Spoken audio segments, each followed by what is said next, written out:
I just spoke to my Undersecretary General for Disarmament, Ms. Angela Kane, who is now in Damascus to oversee the investigation. The first day of investigation was carried out by Dr.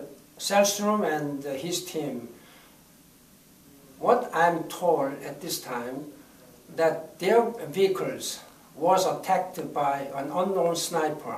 But despite such very dangerous circumstances, our team returned to Damascus and replaced their cars and proceeded to the suburb of Damascus to carry on their investigation.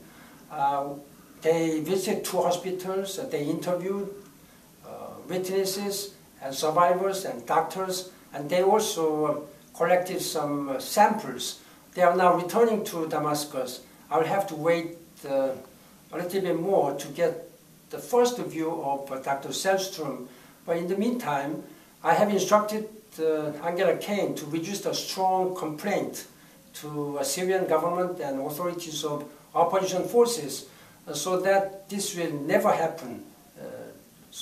And the safety and security of investigation teams will be secured from tomorrow.